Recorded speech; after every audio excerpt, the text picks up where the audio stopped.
कौन खुशनसीब होंगे जो अल्लाह के अर्श के साए में जगह जिसको मिलेगी। वह 7 टाइप के लोग हैं। पहला नंबर, पहला शख्स वो है, हुजूर ने फरमाया सबअतुन युज़िल्लुहुमुल्लाहु फी ज़िल्लिही यौम ला ज़िल्ला इल्ला ज़िल्लुहु। बुखारी शरीफ की हदीस में आया है 7 किस्म के लोग ऐसे हैं जिसको अल्लाह ताला अपने अर्श का साया नसीब फरमाएगा। उस दिन, जिस दिन कोई साया नहीं होगा सिवाय अल्लाह के अर्श के, कोई साया ना होगा। अल्लाह 7 तरह के लोगों को अपने अर्श का साया अता फरमाएगा। पहला नाम लिया हुजूर ने मलिकुन आदिल, यानी अदल करने वाला बादशाह, जो बादशाह इंसाफ करने वाला हो, जो जुल्म नहीं करता हो, जो प्रजा का इस्तेहसाल नहीं करता हो, जो अदल इंसाफ करता हो, दूध का दूध पानी का पानी फैसला करता हो, मुंह देख के फैसला ना करता हो। यह मेरा बेटा है, इसने गुनाह किया है, चलो बेटा है तो माफ कर दें। नहीं, बेटा और एक आम प्रजा दोनों में कोई फर्क ना करता हो। चाहे बीवी पांव पकड़ के रोए कि बेटा है छोड़ दीजिए इसको, शराब पिया है तो 80 दुर्रा मत मारिए, नहीं माना जाएगा। चाहे अपना बेटा हो चाहे आम प्रजा हो, अगर ज़िना किया है 100 कोड़े मारे जाएंगे। शादीशुदा है उसको बीच चौराहे पे खड़ा करके पत्थर मार के संसार किया जाएगा। अगर बेटा हो चोरी किया है उसके हाथ काटे जाएंगे। अगर शराब पिया है 80 तुर्रे मारे जाएंगे। बेशुमार कहानी भरी है। अहमदाबाद का अहमद शाह बादशाह, जिनका दामाद एक आम शहरी को मार दिया, जिसको मारा उसकी फैमिली के लोगों ने पैरवी की कि कहा कि नहीं हम लोग माफ करते हैं उनको फांसी की सजा ना मिले। मगर बादशाह ने कहा कि ये माफ इसीलिए कर रहा है, कहीं ना कहीं मेरी रिश्तेदारी काम कर रही है कि बादशाह का दामाद है, इसीलिए इसको खून बहा लेके माफ कर दिया जाए। बादशाह ने कहा कि ऐसा अगर हुआ तो हमारे जो करीबी रिश्तेदार हैं उसका जुल्म बढ़ जाएगा, वह ढेर और दिलेर हो जाएंगे, वह जुल्म करेंगे। मेरी बेटी बेवा हो जाए कोई गम नहीं, मगर इनको सजा मिलनी चाहिए ताकि दुनिया में जुल्म सर न उठा सके और कोई किसी के खून को सस्ता समझ न सके। बेटी अंदर रोती रही, बीवी रोती रही, सारे परिवार के लोग रोते रहे, यहां तक कि जो कोर्ट का जज था उस जज ने बादशाह से कहा यह जिनके घर के लोग मारे गए हैं वह खून बहा लेने को तैयार है, वह सब माफ करने को तैयार है। मगर बादशाह ने कहा कि कुछ भी नहीं सुना जाएगा, खून के बदले खून, यानी उसने उनको कत्ल किया है, इनको भी फांसी के फंदे पे लटका दिया जाए। ये है अदल। अदल, पानी का पानी, अदल। यहाँ तो गांव समाज में मुंह देखी फैसला, पैसा दे दिया तो फैसला कर दिया, चाय पिलाया तो फैसला कर दिया, का साहब कोई मालदार आदमी उसके फेवर में फैसला कर दिया, कोई गरीब आदमी है उससे पैसा ऐड के थाने वाले की दलाली कर दिया। ये दलाल क्या जाने कि आदिल बादशाह कैसा होता है, मलिकुन आदिल। चूंकि ये अदल बहुत मुश्किल काम है, इसलिए जब मुश्किल काम इसने किया है तो क़यामत के दिन जिस दिन कोई साया ना हो तो अल्लाह उस आदिल बादशाह को अपने अर्श का साया नसीब फरमाएगा। सुभान अल्लाह। दूसरा अल्लाह के रसूल सल्लल्लाहु अलैहि वसल्लम फरमाते हैं, दूसरा वो नौजवान, क्योंकि बात मेरी वहीं से चली थी कि कुछ लोगों का दिल ताड़ी की भट्टी से लटका रहता है, कुछ लोगों का दिल शराब की भट्टी से लटका रहता है, किसी का दिल बाजार में लटका रहता है, किसी का दिल अपने दोस्तों के साथ बीड़ी सिगरेट गुटखा खाने के लटका रहता है, किसी का दिल सिनेमा हॉल में लटका रहता है। ये दिल को जहां लटकाएंगे वहीं लटक जाएगा।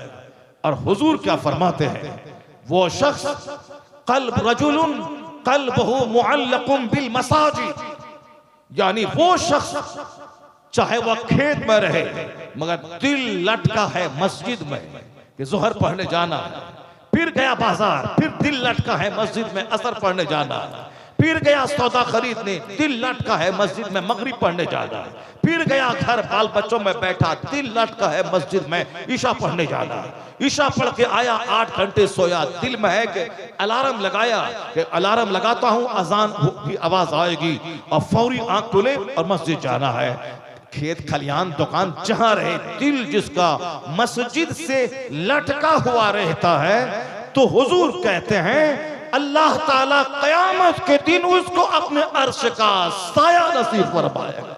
सुभान अल्लाह, सुभान अल्लाह। रजुलुन क़ल्बुहु मुअल्लकुम बिल मसाजिद, यानी वो शख्स जिसका दिल मस्जिद से लटका हुआ हो, अल्लाह उसे अर्श का साया नसीब फरमाएगा। पहला शख्स वो बादशाह आदिल जो अदल और इंसाफ करता हो। दूसरा वो शख्स जिसका दिल मस्जिद से लटका हुआ हो। तीसरा वो शख्स है, जरा गौर से सुनिएगा, याद कर लीजिएगा उसको, तन्हाई बैठ के गौर कीजिएगा, अपने बाल बच्चों के सामने दस्तरखान पे मिलजुल के खा के इस हदीस पाक को रिवाइज कीजिएगा, ताकि आपकी बीवी भी जान ले, आपके बच्चे भी सीख लें। दोस्तों के बीच बैठकर झूठ और गीबत चुगलखोरी का दफ्तर नहीं खोल देना है। जो कुछ आपने सुना है उसका दफ्तर वहां खोल देना है।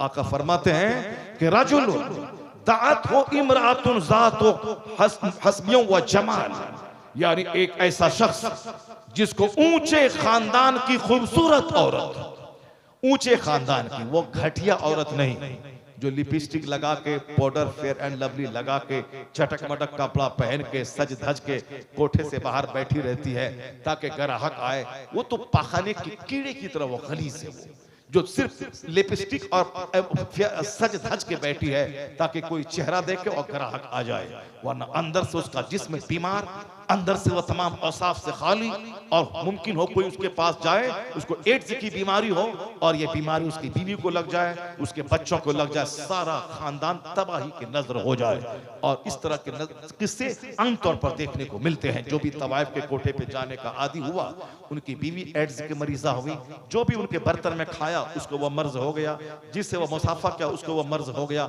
यानी एक खानदान के बीवी, शौहर, बेटे सब मर गए जिसको एड्स का मर्ज हुआ। यह मर्ज होता है उस औरत के पास जाने वालों को ज्यादा जिसके पास मुख्तलिफ तरह के लोग आया करते हैं, जो तवाइफ के कोठे पे जाता हो। बच्चे की उम्र है शादी की 18 से 22 साल, आप शादी करवाते हैं 38 साल 40 साल में। ये बताते हैं जवान होने के बाद ये जो 20 साल का पीरियड गुजरा है हमारे बच्चों का, ये हमारा बच्चा कैसे गुजारा है। भूख लगती है तो दाना चाहिए, प्यास लगती है तो पानी चाहिए। और जवान होने के बाद जब औरतों की ख्वाहिश मर्द को, मर्दों की ख्वाहिश औरत को होती है, तो फिर अगर वो ख्वाहिश की तकमील के लिए जो अल्लाह ने एक लीगल रास्ता निकाह का दिया है, अगर वो रास्ता नहीं हो तो फिर क्या होगा? वही होगा, शादी से पहले औरतों के कई हमल सदर हॉस्पिटल में गिरते हैं चोर दरवाजे से, और मर्द इकलामबाजी करके, मुश्तजनी करके, हस्त मैथुन करके, हैंड प्रैक्टिस करके और तवाइफ के कोठे पे जाके जवानी में आग लगा देता है। यह सारा कसूर उस बाप का है जो बाप जवान होने के बाद शादी में डिले और ताखीर करता है और फिर आने वाली नस्लों को बर्बाद और तबाह कर देता है। शादी का क्रीम टाइम है 18 से लेकर 22 साल, यहाँ 38 साल लड़की मिले गोरी नारी लंबी, और साहब तब करेंगे शादी चाहे बेटा उसका तबाह बर्बाद हो जाए, और लड़का मिले नौकरी वाला चाहे उसकी बेटी सानिया फाहिशा बन के किसी गैरों के साथ भाग जाए।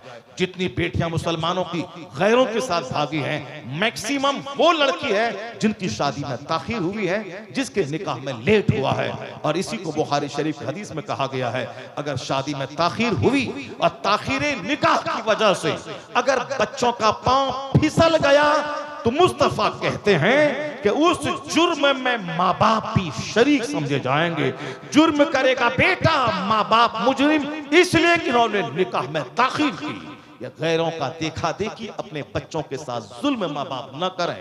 जिस तरह बच्चे को 2 साल माँ दूध पिलाए, 4 साल में बिस्मिल्लाह खानी हो, 7 साल में नमाज का आदेश दें, 10 साल में नमाजी न बने तो मार के नमाजी बनाएं, उसी तरह बच्चों को इल्म सिखाएं, हुनर सिखा दें।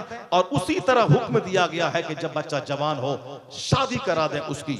अगर इसी कानून पर दुनिया के लोग अमल करें तो ज़िना 50% तो ऐसे ही मिट जाएगा। चूंकि जब जवान होने के बाद शादी होगी, मर्द औरतों से, औरतें मर्द से तस्कीन पाएंगी, निगाहें उठेंगी नहीं दूसरों की तरफ। यहाँ तो पाकिज़गी के माहौल में पली बढ़ी, निकाह होने के बाद शौहर का मुंह देखा, गैर का मुंह ही नहीं देखा तो क्या दिल बिगड़ेगा, क्या जहन बिगड़ेगा, क्या सोच बिगड़ेगी। यहाँ तो 50 आदमी को देखने के बाद, तब खंखड़ होने के बाद शादी होती है, तब शौहर का मुंह देखा जाता है। आज जो काम 10 लोगों के साथ हो चुका है, अब उसके बाद वो शौहर के साथ हो रहा है तो क्या उसमें मजा आएगा? और क्या वो शौहर को क्या समझेगी। ये लड़का 50 औरतों को देखने के बाद तब बीवी का मुंह देखता है तो फिर क्या बीवी की मोहब्बत दिल में पैदा होगी। सारी जिंदगी तबाही बर्बादी की नजर हो। इसलिए जवान होने के फौरी बाद शादी हुई तो लड़के की नजर पहली बार अपनी बीवी पे पड़ी। ये बीवी उसको हूर नजर आएगी, कभी दूसरी औरत पे निगाह न जाएगी। अगर लड़की की शादी पहली बार अपने शौहर की तरफ उठी, फिर ये लड़की किसी दूसरा कोई खूबसूरत हो, हैंडसम, स्मार्ट हो, उनका शौहर काला काला ही क्यों न हो, कभी किसी दूसरे मर्द की तरफ नजर न उठेगी। यहाँ तो आए दिन किससे आ रहे हैं कि खूबसूरत लड़की करके लाया, शौहर ज्यादा खूबसूरत, उसका छोटा भाई देवर है, उसी के साथ फंस गई। कोई नौकर है वो इससे ज्यादा स्मार्ट है, उसी के साथ फंस गई। ये इसलिए होता है कि शादी से पहले नेचर बिगड़ा रहता है और वो आदत की खराबी आगे जाके तबाही की सूरत में बदल जाती है। इसलिए हदीस में आया है कि जवान होने के बाद फौरी शादी दिला ताकि गुनाह न करे, वरना गुनाह में माँ बाप शरीक समझे जाएंगे। खिलाफे पैगंबर कसे रह गुज़ीर के हरगिज़ बमंजिल न खाहद रसीद। जब सारा खेल बिगड़ गया, खानदान तबाह हो गया, अब कहते हैं हाय तबाह हो गया, तबाही में खुद तेरा हाथ है। मुस्तफा के कानून से हट के कोई जिएगा सुकून नहीं मिलेगा, क्योंकि अल्लाह ने सारा सुकून मुस्तफा की गुलामी में रख दिया। अल्लाह तबारक व तआला हमको और आपको सबों को नेक बनने की तौफीक अता फरमाए। अभी बहुत ताखिर हो गई, 1 घंटा से ज़्यादा हमारा टाइम चला गया और धीरे धीरे लोग उठ भी रहे हैं। तो अब इस हदीस पाक का मैंने 3 बातें मैंने बता दी। 7 तरह के लोग थे, 3 बात का बताया। बाकी जो 4 है वो इंशाल्लाह दूसरी मुलाकात में आपको बताऊंगा। और जो कुरान शरीफ का चैप्टर वो रह गया उसको भी रहने दीजिए, क्योंकि हम तो 4-4 घंटे 3-3 घंटे बोलने वाले आदमी हैं, मगर हमको टाइम दिया इस लास्ट में तो हम क्या करेंगे। चलिए, जो बयान किया बहुत बयान किया, बहुत सारे मुख्तलिफ पहलू में मैंने बयान किया, बहुत सारी बात आप तक मैंने पहुंचा दी। अल्लाह ताला हमको और आपको सबों को कुरान पढ़ने की तौफीक अता फरमाए। जोर से बोलिए आमीन। अल्लाह ताला हमें हदीस पढ़ने की तौफीक अता फरमाए।